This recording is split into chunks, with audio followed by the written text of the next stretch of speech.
It is the Super Bowl in week one. Can you believe it? Yes, it's the Super Bowl in week one. Why? Because it's, well, Baker Mayfield going up against Carolina. Now it's Cleveland, Carolina, Bloom. We got to talk about the Brown side first, I guess. But let's get the Browns out of the way because the Baker Yeah. Mayfield stuff much more interesting to me because this is his Super Bowl. Yeah, the Browns, of course, there's remnants here of the biggest story of the offseason about Deshaun Watson, and we're going to have Jacoby Brissett. So we're going to watch David Njoku in his first opportunity as the clear number one tight end. This is a game where you hope that, and Jacoby Brissett can support a fantasy option, maybe two. So maybe is it Njoku because this offense manufactures opportunities for the tight end? Is it Amari Cooper? Now, Amari Cooper is probably facing Dante Jackson or J.C. Horn. There's some good outside cornerbacks in Carolina's defense. You also have issues at center. J.C. Tretter's not there. Nick Harris went down. They have Ethan Postage. We'll see how that. He's got some experience. You've got Jack Conklin. They're going to face some good defensive linemen. Brian Burns, Derek Brown, Jacoby Brissett might have to deal with that. But you would imagine this offense would go back to Nick Chubb and maybe some Kareem Hunt. Not a great Kareem Hunt week. If they can keep this game close, then you would expect Chubb to maybe get up to 20 or 20 plus carries, as that is what is going to keep this offense on schedule and keep them in this game. But yeah, the real storyline here is that Baker Mayfield revenge game. They asked him this week, season. I don't know if this is a good question to ask him, really.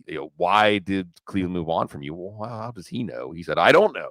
And maybe he has a chance to make them feel bad for that move this week. Yeah, and that's then he comes out and denies that he ever said like F them guys. Just sorry, Joe and YouTube or whoever I piss off. Like, please, Right. can we just be adults? Baker Mayfield said F them guys. And I know he like denied it. Like, I totally didn't say that. You just come out and say you did. Yeah. Print t-shirts. Hell, Russell Wilson already would have bought the trademark of it. All right. Like Right. instead of let's ride, which now I owe Russell Wilson a quarter for saying. Like Baker Mayfield to be like, F those guys, make t-shirts, sell it, make it your thing. Hashtag F those guys. Like, yeah, man, go get that money, Baker, and go get that win. So how does he do it? The Chris McCaffrey, we'll always talk about windows.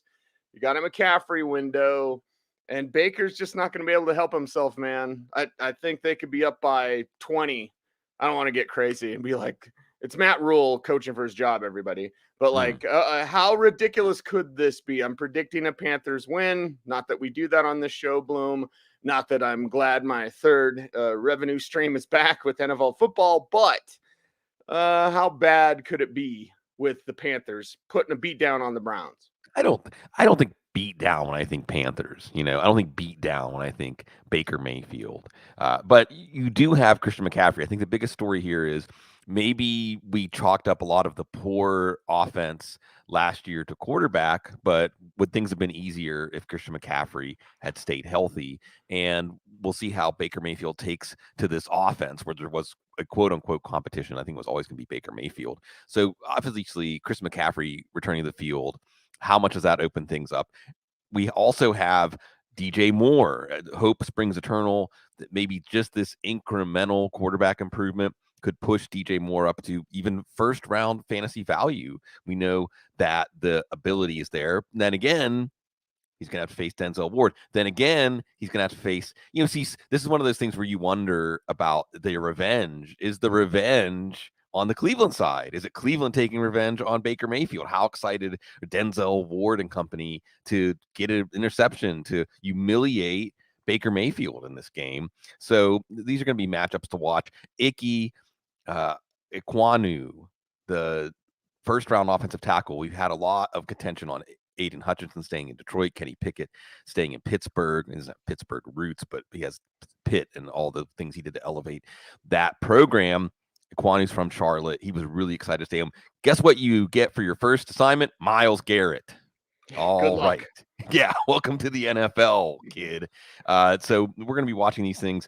Robbie Anderson with an IE, his redemption tour. If it doesn't work out well for him, got Rashard Higgins. Maybe Rashard Higgins shows that connection with Baker Mayfield coming over together from Cleveland. Maybe that is something to watch here. Is Terrace Marshall, we were excited about last year, another LSU product, didn't do as much, had a little bit of a turnaround this offseason, at least some signs of that. So, but on the whole, this feels like a 17-13 game. This feels like a low-scoring game, a game where both teams play it pretty close to the vest and try to win based on field position or a turnover or a special teams play. A yawner for fantasy.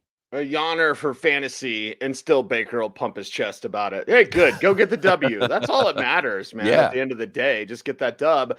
And Indianapolis and Houston is the next game that we're going to talk about here on the Audible. It's Cecil, Lammey, Sigmund, Bloom in our week 1 preview part 2. What the heck flex? And yes, you can see it. Our sleeper of the week. That will be coming up as well with a fun little stop in sleeper land. Yeah, I was looking at our old commercials, man. We've been talking about sleeper.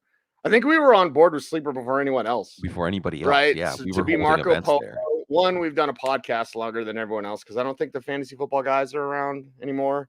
I don't think so. 2, sleeper. I was going through our old commercials, right? Because I was like, wait a second, sleeper. We've been on a sleeper like years and years and years. So yes, Marco Polo, sleeper. I also love the behind the scenes, like, this is how you do a live read, everyone. Yeah, I know. I've been on air since 2003. I got it. We've got Indy and Houston. Yes, Bloom, I'm going to be cantankerous this year, probably the entire year. But anyway, Indy and Houston is up next, and Jonathan Taylor, but maybe not as much because Nyheim Hines will get worked in with Matt Ryan. Matt Ryan is more than comfortable with throwing those outlets to a Hines. We've heard discussions this offseason about them using less of Taylor, still, bludgeoning you with Taylor. But there's also been reports like, hey, we'll give him a breather and use him a little bit less and be efficient. And okay, well, what's that look like against Houston in week 1? This is one, and see his dad joke time, right? Who's your daddy? Because it is Indianapolis. It's Matt Ryan. Matt Ryan's your daddy. This is a new era for this Indianapolis team. And like you said, Jonathan Taylor, of course. But as I revealed my sleeper of the week during the couch session, it was Nyheim Hines. We've had so many signs that they're going to set things straight, both with a quarterback who distributes the ball within the context of the offense as intended, and as a player that they, I think, have been neglecting, kind of like Tony Pollard. We'll talk about this later on in Dallas. If you look at, or Cordero Patterson in Atlanta, you look at deficiencies in the passing game at wide receiver. How do you address that? How about a really good receiving running back? And that's Nyheim Hines. So I think Nyheim Hines, and he's had some great games in Houston before. So I think this is a great week to put him in, especially if, say, J.K. Dobbins was supposed to be your running back too. You don't trust him this week, or Cam Akers. I think Hines is a great guy to plug in there. We can see Mo Alley Cox with more targets, more of those sit-down targets. He let us know the Jack Doyle targets. We're going to watch Alec Pierce, who's probably ahead of Paris Campbell, but hey, Paris Campbell isn't hurt yet. And then a real interesting matchup here with Michael Pittman against Derek Stingley, and Stingley coming in as that potential shutdown corner. That's his first test. That Matt Ryan is going to get the ball to his number 1 receiver. So I think this is a chance for the Colts to assert that they are the team, not the Titans. They are the team to beat in this division. And the Texans still looking for respectability. Yeah, and the Colts should be able to do that. We'll talk about Tennessee here. Actually, it's just the next game up, Bloom. The Houston side of things, Houston can be respectable. And I'm not crazy, and I don't work for the Houston propaganda outlet, although I have several friends that do. Like, you got to be careful what you say about the Texans down in Houston. But, yeah, it's Dameon Pierce. That's the most interesting thing about this game for me. And then watching the continued maturation of Davis Mills. If I were to say, if you were to watch 2 quarterbacks last year, Bloom, and tell someone these guys are rookies, but not tell them anything about them, and you didn't know who Trevor Lawrence or Davis Mills was, you would watch those 2 during the course of the season and be like, Mills was the better guy, right? And that would not be the case. But, see that second step. What else is there? What does Dameon Pierce give this team? Ever since the Senior Bowl, there's your time to take a drink. Dameon Pierce was so obvious at the Senior Bowl that even the people that I don't like that go to the Senior Bowl, that just go there to take selfies, And like, I'm at the Senior Bowl. It's for my brand. Look at woo. Like, even those people were like, hey, Damian Pierce is pretty good. I was like, yeah, no kidding. So anyway, Damian Pierce, week 1, let's go. See what Houston can do to put up a fight. I don't think Houston will win. I think they're going to put up more of a fight than people think. Yeah, these AFC South divisional games are, you throw out the records, right? Throw out the predictions. And like you said, everyone's taking a step forward. See, so I like to do the hypothetical of Davis Mills and Mac Jones. What if Davis Mills was in New England and Mac Jones was in Houston? Who would have the buzz here? Davis Mills has incredible motivation, right? I mean, this is the year that's the referendum on if he's the quarterback of the future, truly of the future for this team. And we saw him with progress, chemistry with some rookies like Nico Collins, Brevin Jordan. We're going to see how they look in year 2. Of course, Brandon Cooks. Now, Brandon Cooks might see a lot of Stephon Gilmore. Remember, the Colts added him this offseason. But like you said, the big story here is Dameon Pierce. Will Rex Burkhead get enough work in the passing game to dampen those expectations? Is it the Houston Texans running game that dampens the expectations? Remember, this didn't produce anything for us last year. Can Pierce transcend that? I think that there's a potentially really exciting reveal here for Pierce. Shaquille Leonard is going to play, it looks like. He's got back issues, like leg issues connected to back issues connected to, this is something where we're going to watch him. I remember this, the Colts defense also add Gus Bradley, so it's going to be a new look defense. Matt Eberflus, the defensive coordinator now, the head coach in Chicago. They add Yannick Ngakoue, so you have a pass. You have Deo Oyedeyin. Oh, jeez. I should have really practiced this one. The second round pick from last year had an Achilles tear. Speaking of an Achilles tear, they've spent a lot of picks on the defensive line, haven't really yielded much in terms of players that stick. So I think that we want to see them, if they're going to make life harder for Davis Mills in this matchup. And I think, again, the main thing I'm taking away here, though, with that excitement about Matt Ryan, the excitement about Dameon Pierce.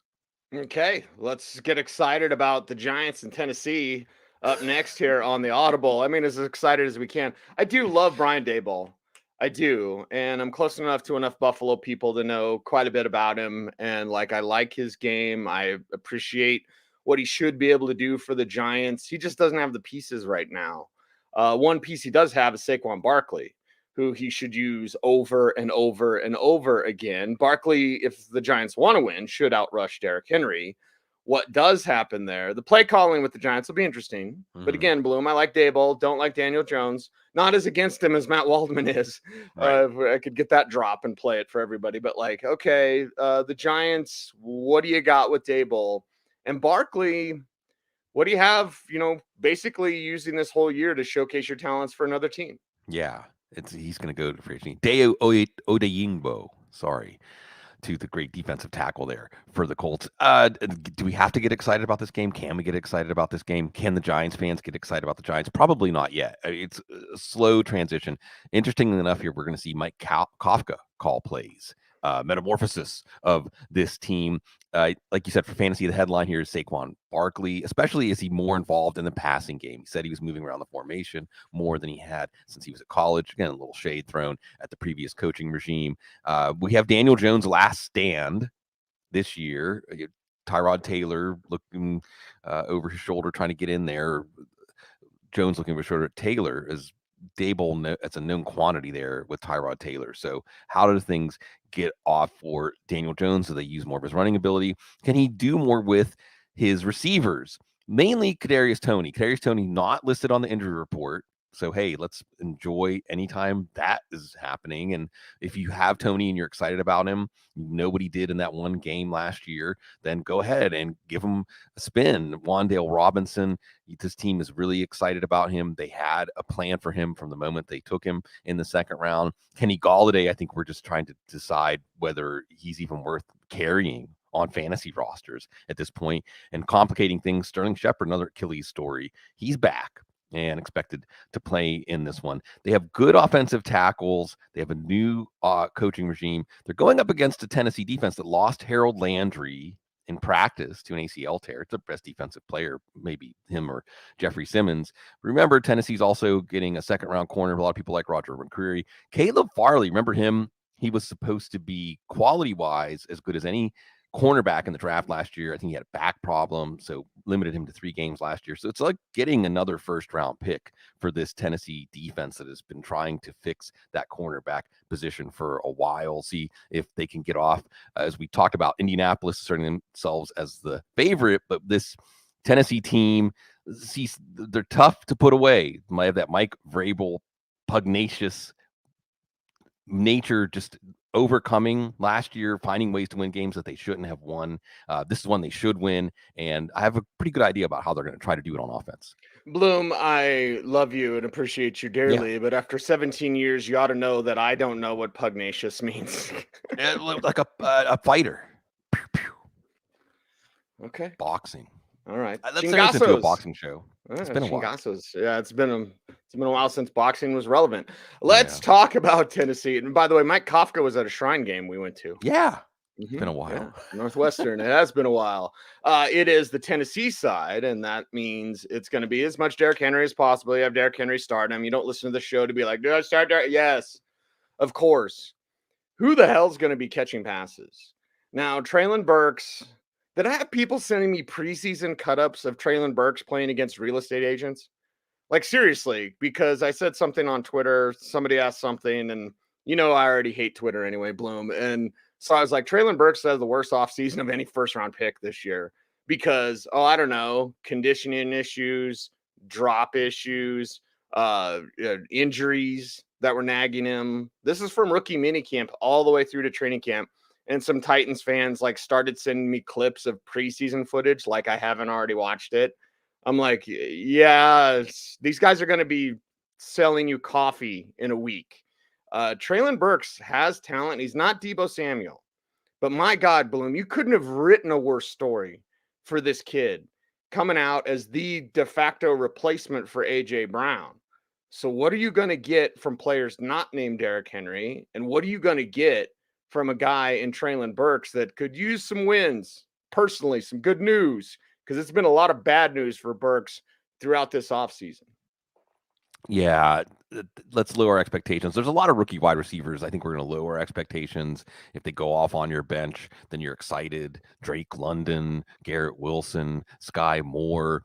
Treylon Burks certainly belongs there because this should be a Derrick Henry game. Unless the Giants can put some points on the board, this may be a 30-carry game for Derrick Henry. Now, we're going to be watching Derrick Henry closely to see if he looks the same, to see if not having the threat of A.J. Brown out there makes it easier for defenses to say you have to do something else to beat us. You can't just run Derrick Henry 30 times and expect him to bust off some 70-yard touchdown run. They do have a good front four for the front three. It's Wink Martindale's defense, by the way, now for the Giants. We're going to see if Kayvon Thibodeau is going to play one of their 2 top 7 picks, an edge rusher, but they've got some beef up the middle. They're not going to be that easy to move. Tennessee also on the offensive line has Nicholas Petit-Frere, trying to solve that right tackle problem they've had. Dylan Radins, the second-round pick last year, didn't work out. You always remember how Isaiah Wilson didn't work out as a first-round pick. And then you have Ryan Tannehill. And see, I think with Ryan Tannehill, what we're looking at here is this Tannehill's last stand. And now we have Malik Willis. They released Logan Woodside. So Willis is the number 2. And if this game is even close, if Tannehill can't really elevate this pass offense without A.J. Brown, if he has an important interception or fumble at a bad time in this game, or especially if they lose this game, how long does it take for the calls to Malik Willis get on the field to come out here? So that's looming over this team if this game that should be a layup isn't a layup. But Tannehill's going to be thrown to Robert Woods coming off of an ACL. You got Nick Westbrook-Akina. You got Kyle Phillips, a slot machine, Austin Hooper. Again, this is going to be a Derrick Henry offense, and maybe a little more Dontrell Hilliard, the passing game option here, spelling Henry, and probably the big injury upside play if Henry goes down like he did last year. Always keeping an eye on that backup running back situation. By the way, our man Jason is back in pot stoner degenerate up in Greeley. I met that guy. I hung out with Jason Bloom. Yeah, wow. Yeah. You remember One of our guys. Yes. Jason fits Colorado to a T, Jason. We'll say that. And really, really cool Really good to spend time with him. And that's great, man. We've always thought about like, maybe we should take the Audible on the road. So, we could get that in. We could get that in. All right. Let's continue on then and go to my concern with Aaron Rodgers and the Green Bay Packers. That's up next here. It's part 1 or part 2 of the week 1 preview here on the Audible. Packers in Minnesota is up. And with Aaron Rodgers, you have injuries. What's the Allen Lazard thing? Like, what is it, Bloom? It's not a big deal. Well, what is it? Christian Watson, who wasn't going to do anything anyway. Romeo Doubs is interesting. I would say this is not necessarily the week to get cute with your rookie wide receivers, Bloom. Yeah. And Doubs is way down the list of rookie wide receivers. But, there's some interesting names, notes, guys on my bench, my 7th wide receiver that I'll be paying attention to. Yeah, that's fine. But you're telling me you're going into a game, or we're going to talk about Minnesota revamped, Kevin O'Connell. That's my guy. This is going to look incredibly different for Minnesota. So we'll get to that in a little bit. But when you're rolling into this game with potentially Sammy Watkins and older than me, but beautiful blue eyes, Randall Cobb as your primary way. I know. Robert Tonyan may play. Okay. I love Aaron Jones and A.J. Dillon, but these guys that Aaron Rodgers has to throw to, hell, even if Lazard was healthy, like Sammy Watkins isn't any good. Randall Cobb is 1,000,000 years old. He's not what he used to be. So, yeah. And Green Bay, week 1, don't they always get clown hammered in week 1 anyway, Bloom? Let's see what they do against Minnesota this week. Yeah, the big reveal here is this offense without Devontae Adams. I think it's going to be fine. Even without Allen Lazard. We'll see. He got stepped on. That's the official word. We'll see if he's going to play, but let's assume he's not going to play. And if he doesn't play, you have Randall Cobb, who may end up being the number 1 red zone receiver for this team. You have Doubs. And I'll say this, although we're not going to get cute with our rookie wide receivers, he was making plays downfield, and Aaron Rodgers said things about him he hasn't said about any other rookie wide receiver. While he was complaining about the other receivers, he was pumping up Romeo Doubs, who was great at the Senior Bowl as well. There's your bong rip. Yeah. Sorry, Joe. Water pipe, Cecil. Oh, okay. Do we still have to say for that? Tobacco use only. For tobacco. No, it's Colorado. For the love of God, exactly. No. We're all adults here.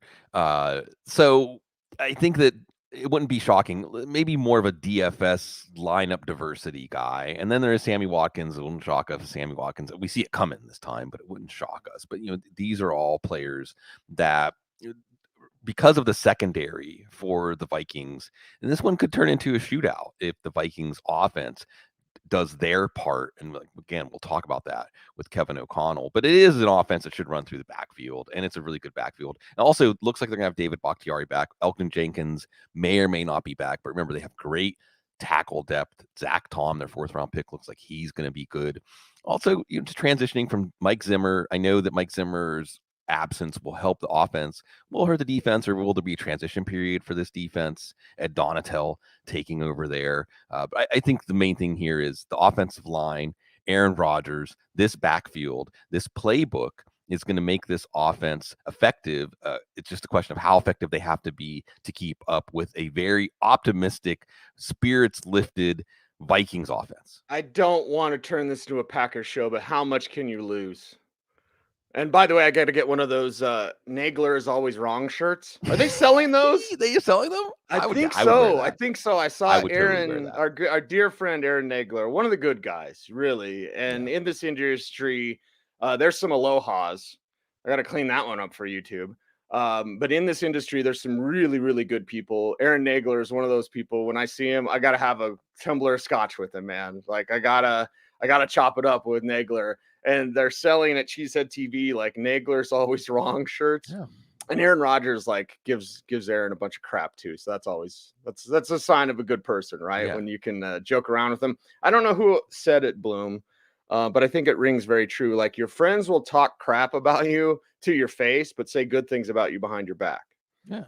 And well, in this industry, we get a lot of people that are like, hey, really cool. And then behind your back, they're like stabbing you in the back. So anyway, just wait until I'm done, Bloom, and I can start calling out everybody. Book. I'm going to tell everything. Like, yeah, this guy's a jerk. This guy's a jerk. This guy doesn't know what he's doing. Like, yeah, it's going to be a lot of fun. It's going to be a lot of fun to talk and watch Minnesota this year. Truly, like with Kevin O'Connell. And listen, I know it's Kirk Cousins, but it's Cousins throwing to Jefferson, throwing to Thielen, airing it out. And all right, Irv Smith, what can you do? Dalvin Cook there as well. There's some players behind Dalvin Cook from a dynasty perspective. I love Ty Chandler and Kenny Nwangwu. I'm going to be watching those guys closely. Chandler could be like Michael Carter. I think he's a lesser version of Michael Carter, but Ty Chandler is like that type of guy. So if Cook stumbles and everyone's like Alexander Madison, like, well, okay, well, that's kind of yesterday's news. We'll see him in a different place. But like, there's some real talent, some real firepower here for Kevin O'Connell, who's ready to roll, man, and ready to bring his version and his wrinkles. What's cool about all these Shanahan offenses, Bloom, is we see all the different iterations, right? Well, this is what we're going to do, but I'm going to do this off of that. Yeah. It's going to be different than Matt LaFleur. It's going to be different than what you see with Nathaniel Hackett in Denver or Kyle Shanahan himself with the 49ers. So, yeah, Kevin O'Connell, different from Sean McVay. I'm ready for it, man. Yeah, that diversity in how that offense translates to the field in some ways comes down to the quarterback and the quarterback's ability to validly process the choices that the defense makes and then make the right choice, because it's a lot of different possibilities out of the same looks, right? Isn't that what this offense is all about? And this is something that I think Kirk Cousins is going to flourish in. Again, there's a lot of optimism, and it is a really good test. Really good test, because you have this offensive line. Christian Darrisaw is coming along as their tackle, but this front seven for the Packers might be the best in the league. So it's going to be something that if the Vikings are able to move the ball well, if this offense, it isn't just about getting the drop on the defense, it's getting a drop on a good defense. But you like Justin Jefferson in that Cooper Kupp role, although we'll probably see a lot of Jair Alexander. You like Adam Thielen, also probably in the Cooper Kupp role more in the red zone. And then, of course, you have KJ Osborne. And KJ Osborne might be the guy we focus on here, because this is going to be a 3 wide receiver offense. More than one onlooker has said, hey, Osborne could have a 1,000-yard year. We could have a 1,000-yard receiver. Well, maybe Thielen's the one who's not a 1,000-yard receiver because he's not much of a downfield threat anymore. KJ Osborne's going to be a guy to watch here as that option that could be coming open. And then, of course, Dalvin Cook. And I brought this up more than once because I was surprised. Dalvin Cook, by multiple points per game, outscored Dalvin Cook 2020, that is, Jonathan Taylor 2021. And we're drafting Jonathan Taylor 2021 as a number 1 or number 2 pick in fantasy drafts. Dalvin Cook was better in an offense that isn't going to be as good or wasn't as good as this offense is supposed to be, especially getting Dalvin Cook involved in the passing game. So there's a lot of excitement here. Like you said, we're also looking at the backup running back. They put out there that Alexander Madison was available. Although if you're saying he's available and wanting a 4th round pick for him, was he really available? Still, I think we had Paul Charchian on the couch in August, him saying, hey, they're looking for more speed. They're looking for more pass catching ability. Like you said, that's Ty Chandler. So does he get mixed in a little bit more? Irv Smith, well, we haven't talked about him because he's been out with that thumb injury. And Charge saying whispers talk about maturity, just not really giving us a lot of optimism about Irv Smith coming out of the gate here. So a great divisional matchup to see where these teams stand. A great divisional matchup, and then a great interconference, outer conference schedule up next, because it is the Kansas City Chiefs against the Arizona Cardinals. And Kansas City, much like we're talking about Green Bay without Devontae Adams, what does Kansas City look like without Tyreek Hill? Patrick Mahomes has already apologized to fantasy GMs out there, which I think is funny. Like, hey, I'm sorry. It's going to be a different guy every week. So which guys are going to be this week? I'm going to be watching the running back splits. I'm going to be hoping that Isaiah Pacheco breaks out, because I talk about him all the time on the airwaves in Denver. And yes, I know Montrell Washington with the Broncos is a great Division II return man. But Pacheco, Tariq Woolen, Kyron Williams, Skylar Thompson. There was many more players I would have preferred for the Broncos. Again, could be totally wrong, but whatever. Like, I'm going to be seeing what Pacheco can do, because he certainly had a lot of hype. Hype got quiet, Bloom. Hype got quiet. They were never going to sneak him through the practice squad. Never. But the hype was pretty big at a time where you're thinking Ronald Jones doesn't make this team because of Isaiah Pacheco. So let's talk about the Chiefs and how they'll look different this year.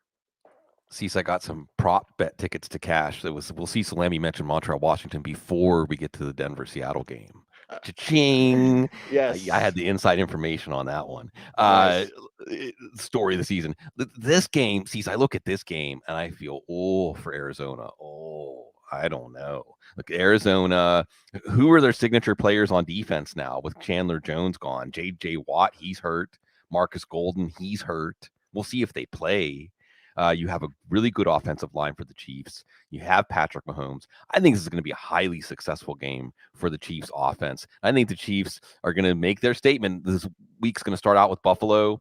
There's the Bengals who beat them in the AFC Championship game in their house. And I think this is a game for the Chiefs to say, yeah, we're not going anywhere. We're still the favorite until proven otherwise. And Patrick Mahomes should be an outstanding play. I think he's my number one quarterback in my quarterback projections, even without Tyreek Hill, because, again, Arizona already was thin going into the offseason at cornerback. They lost one of their starting corners to a cooking accident recently. There's everything that happened with Jeff Gladney. I mean, this is definitely something where I just think this is going to be an Arizona defense that doesn't really slow down. Rest in peace, Jeff Gladney, as he was going to have a chance to redeem himself and rekindle what made him a first-round pick for this team. So you have, I think, obviously Travis Kelce, and like you said, Patrick Mahomes is saying it's not going to be the same guy every week. He's apologizing to us. Who would it be this week? I guess Marcus Valdez-Scantling, if they're not getting pressure on Mahomes, if they don't have the guys to get him off his spot, to make him have to improvise, which also can be when he's very dangerous, you think that maybe some play action shots downfield to Valdez-Scantling, and then Juju Smith-Schuster, if you have him, his knee seems like it's doing well now, and you're going to play him probably in a free wide receiver PPR league. Clyde Edwards-Helaire, I think you figure out a way to get him in. You maybe put him in against over running backs you drafted him behind because of how lopsided this matchup looks. Like you said, Pacheco, Ronald Jones, Jerick McKinnon is really the number 2 back, or at least the back that's going to be on the field the second most after Edwards-Helaire. Don't forget about Justin Watson, by the way.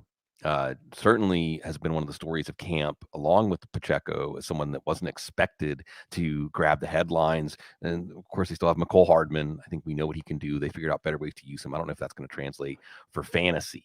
So I just think when you look at this, when Kansas City's offense is on the field, it's a mismatch. And can Kyler Murray make up for that somehow?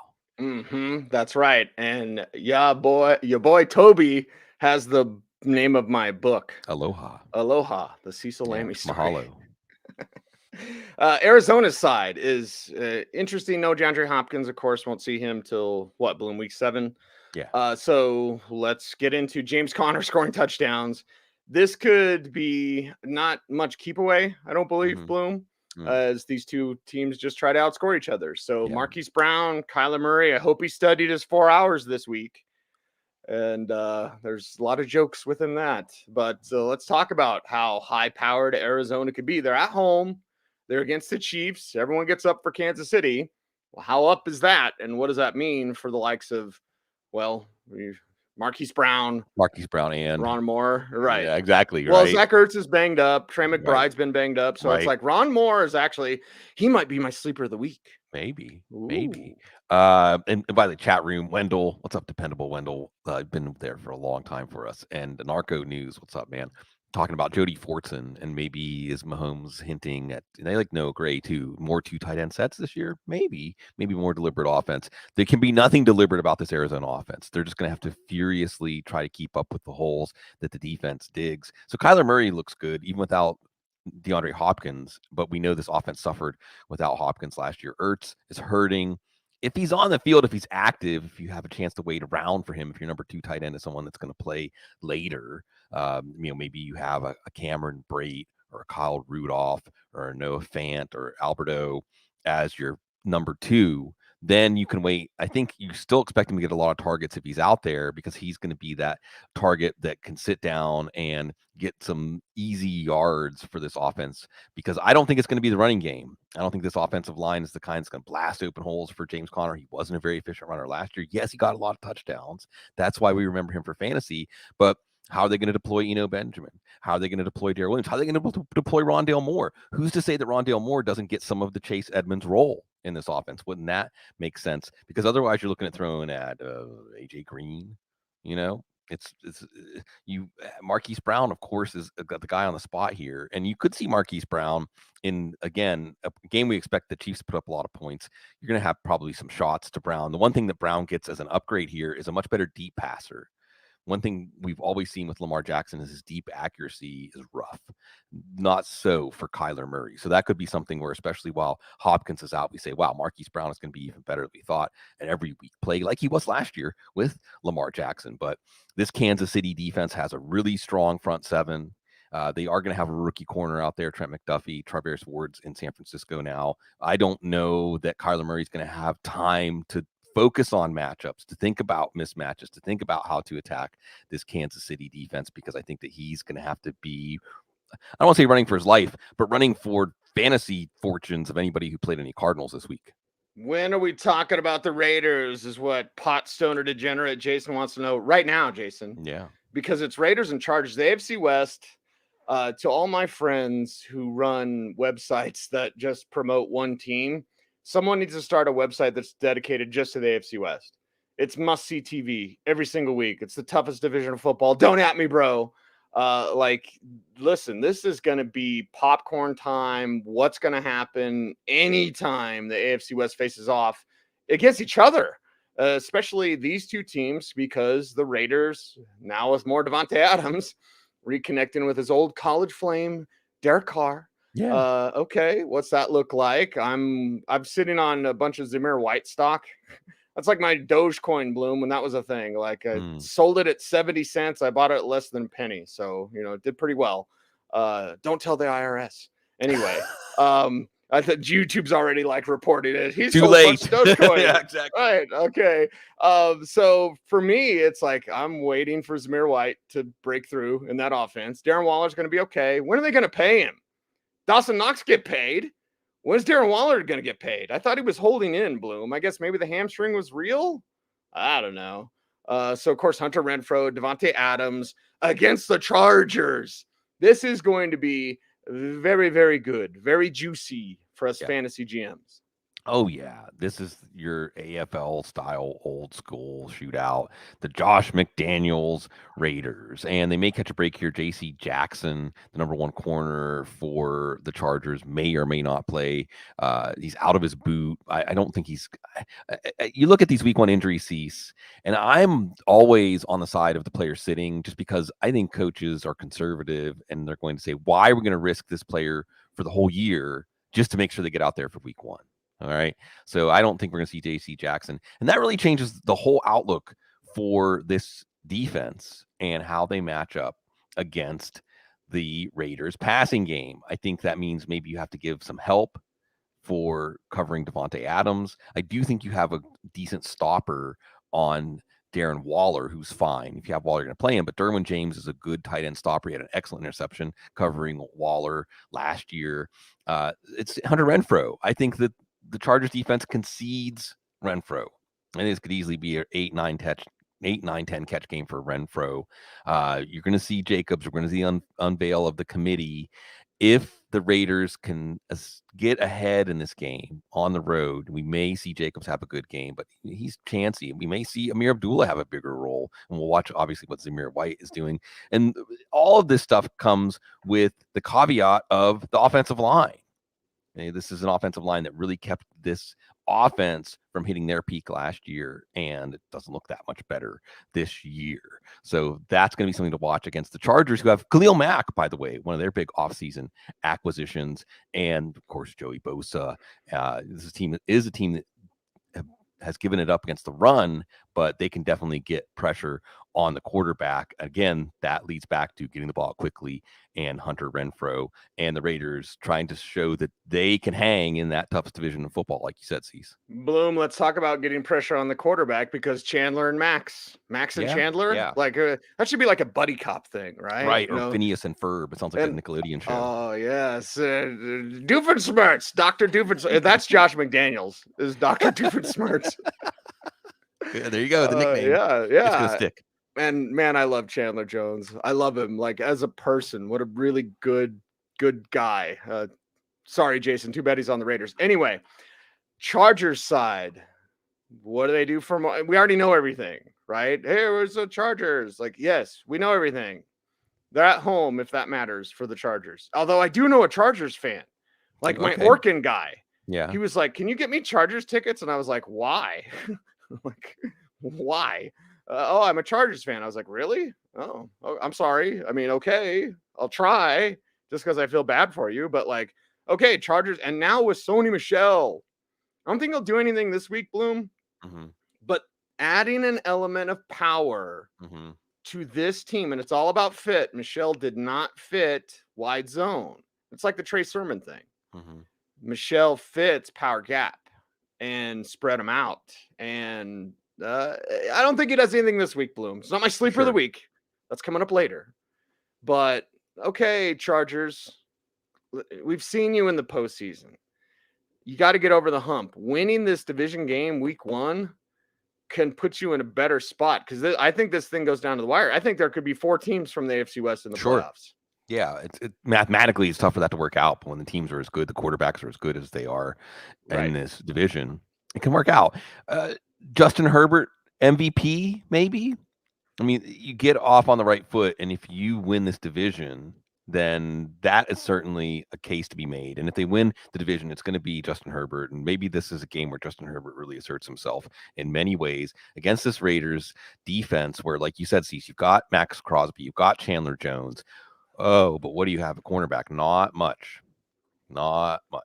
So there's going to be opportunities for Mike Williams, for Keenan Allen, for Josh Palmer, who isn't going to be on the field as much as, say, KJ Osborne. His upside for fantasy comes more if Williams, who's known to miss time, goes down, or if Keenan Allen goes down. But Palmer can still be that X factor that makes the big plays against this inexperienced secondary. Of course, you have Austin Eckler. Like you said, we're going to watch Sony Michel. Josh Kelly probably gets the first shot as that second back, but Sony Michel makes sense as that change of pace, change of style, contrast to Eckler experience. And who's not in the picture there? Isaiah Spiller. So we'll see if he's even active for this game. Gerald Everett could be a sleeper tight end for you. No Donald Parham, maybe not. I mean, he's coming back from a hamstring injury. I don't think we're going to see him in this one.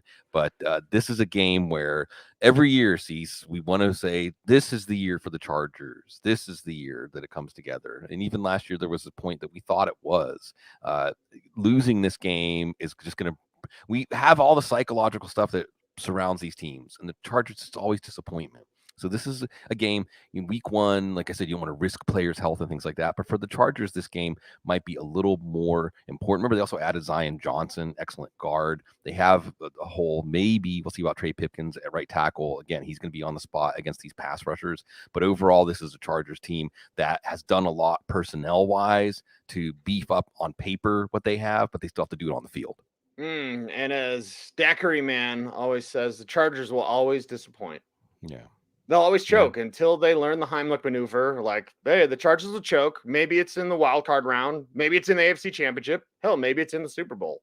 But it will happen until that team changes their mindset. They need that Mamba mentality, Bloom, or the Brady mentality. Right. The Brady, which might have had an addendum this year for the Tom Brady mentality. But let's talk about it. And really, it's Tom Brady and versus the Dallas Cowboys as Tampa Bay travels to face, how about them Cowboys? And we have some interesting notes here with Tampa Bay. Looks like Chris Godwin's going to go. Now, it's Thursday. It is Thursday, right, Bloom? It's Thursday morning. So full disclosure in case something comes out Friday, but he's trending towards playing. That's good. Well, what does that mean for Julio? What does it mean for Mike Evans? If Godwin does play, Bloom, I imagine that he's fairly limited in what he does. Leonard Fournette, he's not 260 pounds anymore. Let me finish. He lost some weight, but he's not playoff Lenny yet. Playoff Lenny gets me more excited. Week 1 Lenny, I'm like, man, what else I got? Just wait till my sleeper of the week, Bloom. But anyway, so let's talk about Tampa Bay and the Brady thing and just kind of, all right, this week 1 matchup. Dallas plays check whoop ass on defense. They're not real disciplined.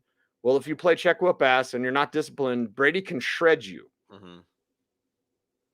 This is a Cowboys defense that can make the big plays and give up the big plays. Is a Tampa Bay offense that's had a ton of at the interior offensive line. So you have some talented players on this Cowboys defensive line. Osa Odizua, there's an O name that I was able to handle. He's a potential breakout player here. Of course, you got Micah Parsons, you've got DeMarcus Lawrence. So you're going to see if they can get pressure on Tom Brady, because if not, like you said, he's going to sit back there and pick apart this secondary. Like you said about Godwin, he's practicing without a brace. If you listen to what they're saying, I wouldn't expect him to play. Again, it's that idea of, he said second half of the season. That's what we care about. Week 1 would be nice. Even if Godwin's out there, I wouldn't play him. It's one of those, if he goes off on your bench, be happy that now you know you can trust him in week 2 going forward. If Godwin is inactive, and again, this is a situation where you might not be able to wait until Sunday night, but we're going to look best we can for signs going into Sunday morning. But if Godwin's not playing, then I'm really interested in Russell Gage and Julio Jones. I think Julio will also be on a pitch count, but it might be one of those situations where when he's in the game, a lot of those times he's going to be one of the first reads, especially in the red zone. There's some good things going on with the chemistry. He's not hurt yet. Russell Gage was hurt, but it sounds like he's good to go. And then there's Mike Evans. And we've seen when Godwin's out last year, Evans just went off. So I think that Evans is a very safe play this week with or without Godwin. But if there's no Godwin, then he's almost a must play in your DFS lineups, or if he's your showdown slate captain, or however that works. A tight end, I guess, if you have to play one, it's Cameron Brate. We're going to watch Rashad White, the rookie, see if he gets more involved in the passing game. Maybe this team, Leonard Fournette caught a lot of passes last year, but he didn't add as much value as a run after catch threat as Rashad White might be able to do with those young legs. Also, with Leonard Fournette's history of missing games, maybe you want to scale back his snaps a little bit, scale back his touches a little bit. So again, if the Cowboys are able to get pressure up the gut against the weakened interior offensive line, it could be a little more rough going, but it also could be one where Tom Brady sits back there and sees, what was Tom Brady doing for that 10 days anyway? Was he there working like comic book ideas with you? Is he your new illustrator? I thought he was on The Masked Singer. Or No. I thought he was saving his marriage. Well, that's what the latest rumor. It's like the wheel of rumors, and the wheel of rumors about the Cowboys is that they're not really trying that hard to win this year. Yeah, when you retire and then you make plans for a vacation in August, and then you unretire, if your wife says you're still going on that vacation, you go on that vacation. Yeah. Tommy If Brady she ain't happy, you ain't happy, right? Yeah, Tommy Brady's not dumb fella. He's not a dumb fella. Anyway, Dallas, I so want to just skip the Cowboys so I can get to the Broncos, but I will control myself. Contain and control. Anyway, Yeah. I got to watch how I say that. It's okay. Dallas. Michael Gallup's not going to be ready yet. So what does that mean for Jalen Tolbert, right? Because CD's going to do CD things.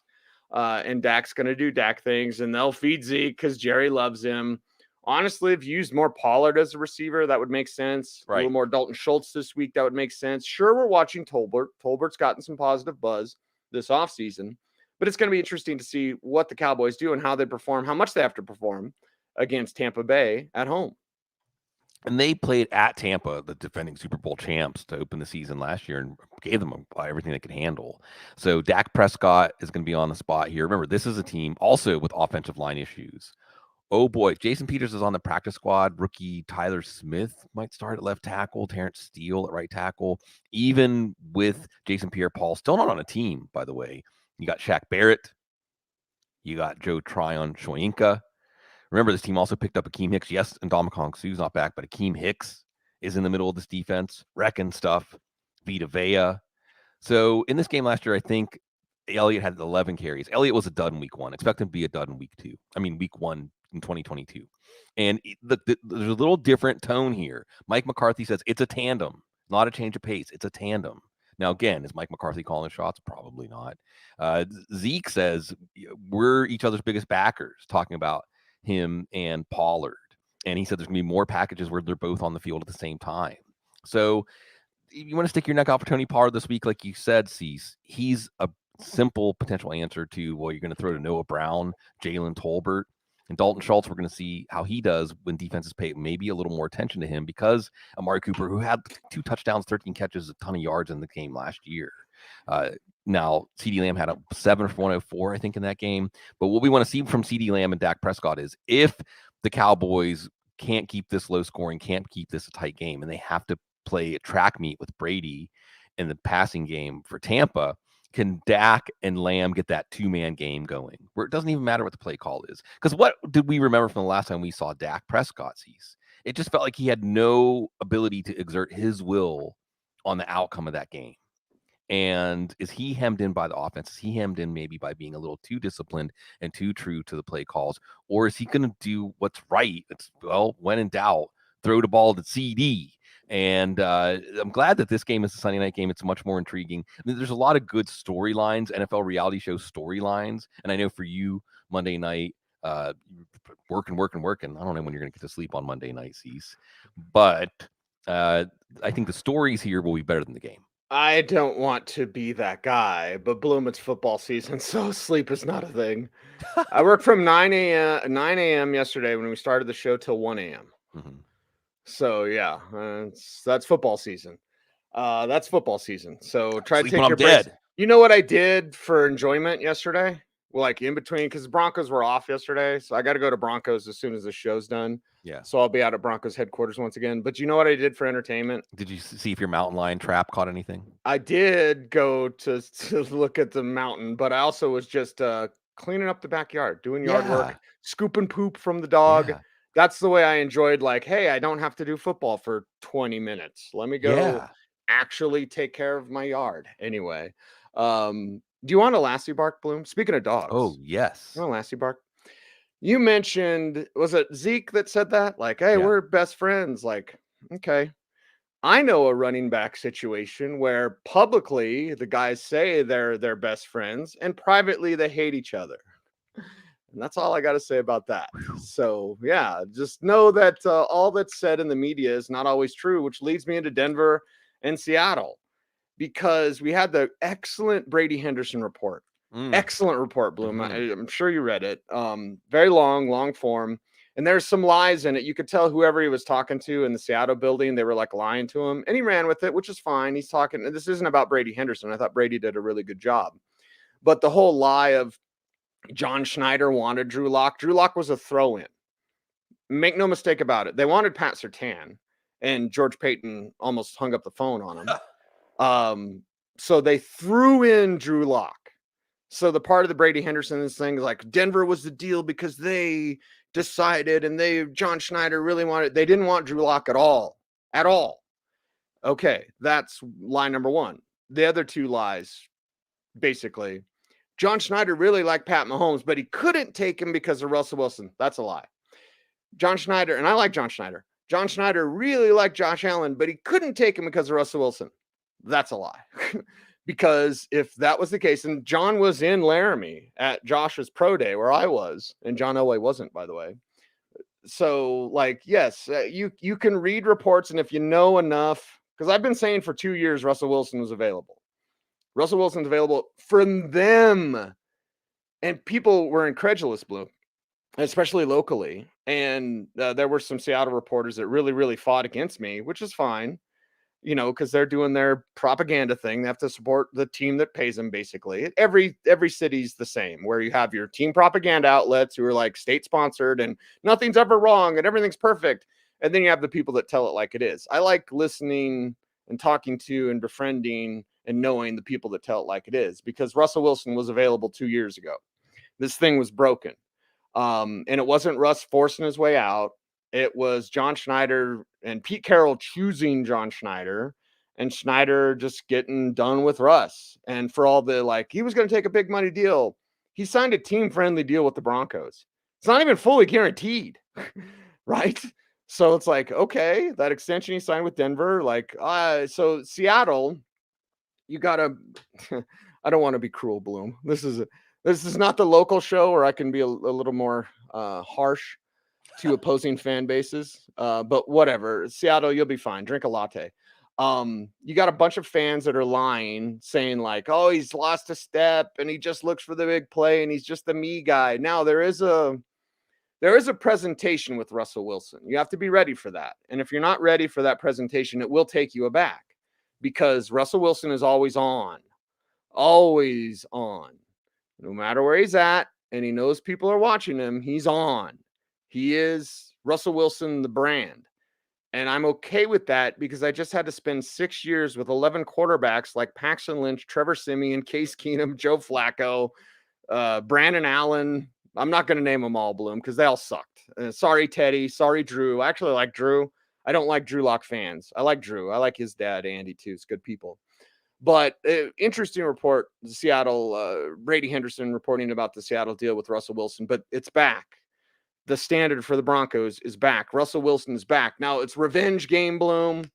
What does that mean? A lot of Javonte. That's what that means. The starters didn't play in the preseason, and I think there's going to be actually quite a bit of rust with this passing game. Alberto can't block. If he can't block, he can't really fit in this offense. This is a 2 tight end system. Everyone that's like KJ Hamler or and Montreal Washington's a really nice guy, and he's a good player. I just preferred other people in the draft. So one play, he caught like a 12-yard pass in the preseason. It was a tough catch. Hell, it was a Josh Johnson throw, so you know it was a tough catch. But anyway, he caught a pass, and I got a bunch of replies like, "Are you going to change your mind about Montreal?" I'm like, what? That he's quick and fast, and I wanted Tariq Woolen or Isaiah Pacheco or Kyron Williams or Skylar Thompson. Like, no, I'm not going to have one play against insurance salesman in the preseason change my mind about a prospect from Samford. Like, he's a good guy. So when I rail on it, I'm railing on the pick and the other players I wanted, not Montreal himself. Montreal Washington has a package. I'm not saying too much. KJ Hamler has a package. I'm not saying too much. That's barely going to get used. Stop looking for sleepers with the Broncos. There's one, and he will be my sleeper of the week. There's one, but stop looking for it from the wide receivers. It's Cortland. And if Jerry can figure it out, if Jerry had a little bit of Emmanuel Sanders, he'd be a perennial Pro Bowler. Emmanuel just retired yesterday. I love him dearly. Love E. Egon Dewey, man. Saw him at the Shrine game in Orlando Bloom with Clint Kubiak, who was a safety at CSU trying to make it in the NFL. And now he's the Broncos quarterback coach. Either way, stop trying to mine for gold with this Broncos passing game. Wait till about week 4 or 5. Wait for that Raiders game. Wait for that Colts game on Thursday night. That's when we'll see more of a Russell Wilson cooking. This first job, this first time in the kitchen with Russell, it's going to be a lot of Javonte. So Russell Wilson cook, Russell Wilson revenge game. Okay, Broncos will probably win 24-13. I don't think this is a clown hammer, curb stomp, whatever you want to say. Like, I think this is a good, solid win. And I don't think Russ goes nuts yet. But Bloom, it is coming. It is coming. And it is coming with Cortland Sutton. That is his favorite. I love all these people who aren't here. And I'm sorry to be a snob about this. Bloom, I really am aloha. I really am. I try not to be. I really do. And you help me, brother. You help me so much because I'm less of an aloha now because of you. But I still am one. Because I hate when people who aren't here and are like, Jerry Judy's, but you have no idea. You have no idea. Now, Russ talks him up. You're going to listen to Russell Wilson talk. He's going to talk about Jerry Jeudy. Behind the scenes, he talks to Jerry Jeudy differently. It's not as praiseworthy. He kind of gets in his kitchen, and I'm okay with that. Listen, you need to kick this guy in the ass. He's got all the talent in the world. I'm so sick of talking about Jerry Jeudy's talent. He's so talented. He can get open. It's just his quarterbacks. No, it's him. It's him. At the end of the day, in all of our lives, no matter what it is, oh, it's my boss. It's my dad. It's my job. No, it's you. It's you. It's your responsibility, your accountability. Get you off your ass and do something. Don't complain because somebody outside of your world controls something that you actually control. Jerry Jeudy complains that it's always somebody else's fault. It's him. If it clicks for him, the dude can be an all-pro. Russ is trying to make it click for him. Because here's the thing with Jerry Jeudy. His 5th-year option they have to make a decision on after this year, Bloom. If he doesn't click with Russ, Russ will have the power to remove players. Ooh. He will have the power to be like, nah, we don't need him. We got Timmy Pats coming back next year. Yeah, we don't need him. And this is a cold business, man. So you want to complain how it's everybody else's fault and just go on Twitter? Get off Twitter. First off, everyone, get off Twitter. But Jerry Jeudy, I don't need to see your social networking skills. I don't need to see you running on the beach with your friends, running routes. We already know you're good. Go out there and actually be good. So, Bloom, as my rant ends, there's one player I did not mention, and that is Melvin Gordon. Melvin Gordon I will talk about a little bit more in just a little bit after this game preview. And I'm sorry for being chatty. I got a lot to say, Bloom, about a lot of things. Anyway, Gordon is I'm not going to give too much away. I will say this. He's not going away. He's not going away at all. So, if you've got a room for a what the heck flex or something like that. Yeah.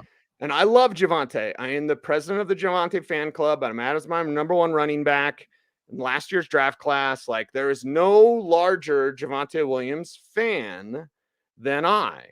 But I'm here to tell you, Melvin Gordon is not going away. Now, it's not 70-30 like I thought it would be before training camp. But it's also, I love how, I could get really personal, Bloom. I don't want to, just because it'll be a headache for me, but like, I really want to.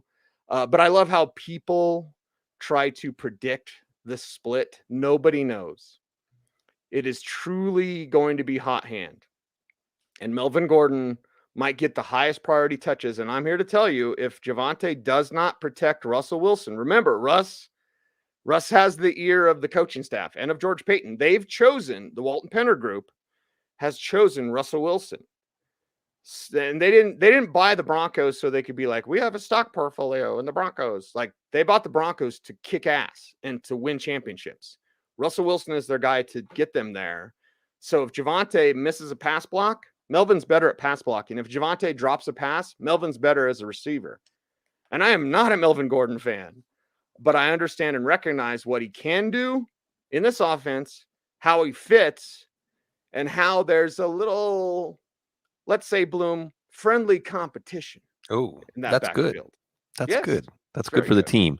I'm sorry for yelling. No, it's good. First of all, I just want to say that you reminded me, it was an Austin company, I think, demotivators they called them. Remember Successories? Remember those executive picture of something with a word and a slogan? Yes. Yeah. And the demotivators were the take on that. I think it was a chain breaking and it said dysfunction. And underneath it said, sometimes the one thing all of your failed relationships have in common is you. I don't know. The other thing is, of course, the show within the show here is, how is Cecil Lammey doing as someone who covers the Broncos? And I think the answer is very, very well. I think because Russell Wilson's there, now you can get back to good old Broncos rants. I think it was hard for you to even get all the energy up to rant about this team in recent years. So it's good. Yeah. Things are good. Cecil ranting means things are good, as strange as that might seem. Things should be good for Russell Wilson, should be good for Courtland Sutton. Look, this is Russell Wilson. He's going to have like 15 for 19, but for 4 touchdowns and 210 yards or something like that. Or maybe not 4 touchdowns. Maybe they won't be touchdowns, but the point is he's going to be highly efficient because they're picking on young corners. So Courtland Sutton's going to do well. Jerry Jeudy, it's up to him. But because it's Tariq Woolen, right? Isn't Tariq Woolen starting because injuries? Kobe Bryant too. Listen, I the love Mamba Tariq mentality. Woolen. He's 6'4". Right. He runs a 4.240. He has no idea what he's doing. Exactly. I still wanted him in the 5th round, but he's like, and he's starting. Yeah. I think Kobe Bryant is too, another rookie. So, and this isn't exactly a defense that's going to get a lot of pressure on the quarterback. But like you said, I think that we can look at this from a fantasy standpoint. If Javonte Williams doesn't do it in this game, it's time to get worried, because this should be a lopsided game. This should be a game that Denver is able to control, and Williams should have a chance to break off some long runs. But I think I don't need to add anything to what you said about Melvin Gordon. And obviously, Melvin Gordon is somebody you want to look at. Again, if you're not sure about who to start as your number 2 running back, you know Gordon. Maybe it is Gordon. Like you said, Hamler easing in, Albert Okwuegbunam. See, I shouldn't stop and think about it. That's whenever things get bad. But the point is, with I called out Steve Livy to the guys that do the show with him, do the games with him, Chad Brown and Ryan Harris, both of my friends. And I like Steve as well. I've done some TV with Steve. But anyway, he always said Okwuegbunam in the preseason. And I said on the air, I was like, can you please tell Steve it's not Okwuegbunam, it's Okwuegbunam, please? Yeah, Okwuegbunam. Remember Silent G, Chris Obanaya? Anyway, this is good though. It's good to get used to these different all of the names and the vocal gymnastics we have to do. It's devotion to the game, and I think Broncos, like you said, the ownership has devotion to winning. And this should be an easy one for the Broncos fans. And Cecil, you know those Broncos fans as well as anybody. They like to get excited. They like to be optimistic. They like to think big. This game should get them doing that. For Seattle, I think this game is going to have people asking, is Pete Carroll, John Snyder, are these the guys to oversee a rebuild? The guys who can't draft? Right. And want to run an offense where you just run the ball all day. Let's get to the Seattle side so we can get to our sleeper of the week, Bloom. But like Seattle wants to run the ball. I don't think Kenneth Walker's going to play. Doubt it. Tell me if I'm wrong. But that's the way it's trending again Thursday morning. So lots of Rashad Penny. Okay, what does that mean? There will be some deep. Ron Darby's going to be like the kicker in the water boy where he's like finding the guy to kick to. Oh, there he is. Mm-hmm. That's Ron Darby. You throw at Surtain, he'll make you suffer. Mm-hmm. Surtain is so smooth. He's so good. Yeah. Such a good young man, too. I really, really like him. So, yeah, there will be some shots. DK, Tyler, maybe Eskridge gets a deep target. Seattle had a tight end of note, then that would be an issue because the Broncos still can't cover tight ends. But, yeah, it's going to be run the ball. All right. See where that gets you. Yeah. And you have Denver's defense, like you said. You got PS2. Patrick Surtain, and he's probably going to be glued to DK Metcalf. So maybe Tyler Lockett is a sleeper. Speaking of sleepers, I mean, that's where we're at because Geno Smith, at least is the better passing quarterback of the two, but they're breaking in two rookie cornerbacks and rookie tackles. At least for week one, it could be some rough going for this team. You own that Denver fantasy defense in. Penny's going to have a chance. Like you said, Cease, they're going to try to establish the run, and that's Rashad Penny with Kenneth Walker likely not playing here. You have a Noah Fant revenge game. No one's talking about that. Like you said, Cease, no tight ends of note, and then Will Dissly, Colby Parkinson. So maybe Noah Fant could do all right getting a lot of short passes here, again, with those rookie tackles, with Denver getting pressure on the quarterback, Randy Gregory, Bradley Chubb. Just need these guys to stay healthy. Part of that Super Bowl or bust. I don't want to say it's a wide open AFC, but there's a lot of teams you could picture in the Super Bowl. The Broncos are certainly one of them, and they start off with Russell Wilson. I don't want to say taking care of unfinished business because he's, like you said, another piece that came out was that after Russ seemed to be against the firing or neutral of Brian Schottenheimer, sources say, I think it was Corbin Smith, that he actually was the one that went to the team and said, fire Brian Schottenheimer. And Pete Carroll chose Russell Wilson. But you can't do both. And that's the thing. When we look back at this and you read these pieces, see, they just weren't each other's type. They were never each other's type. The marriage, you can look around. I hate to say this stuff because, I'm a terrible gossip, though. You look around sometimes, you have couples, friends, and you're like, this isn't going to work. This isn't going to work. Maybe y'all don't see it, but eventually you will. And I think that was Russell Wilson in Seattle. And the results were so good that it had some lifespan. But you read these pieces, and, I guess that's the thing, right? See, I think what you come away with, and like you said, there's state-sponsored, to carry the water for the team, media sources, and then there are people that tell it like it is. But there is something to be learned from what the state-sponsored sources are pushing out. Don't just lap it up. Don't just eat it, but interpret it. And I think the one thing we can get out of this is, like you said, Cease, there's the Russell Wilson that's presented, and then there's another Russell Wilson. And it's hard to know what's true and what's not. That's Russell Wilson, right? Russell Wilson. It's hard to know what's true and what's not. But what is true is he's a very good quarterback. A lot of what the struggles were last year was, I think, related to his finger injury. And Denver should be really, really excited to see where he can take the team. Are you ready, Bloom? I'm ready. Are you ready for this? This is going to be awesome. It is time for our Sleeper of the Week. It's time for the Sleeper of the Week, powered by Sleeper.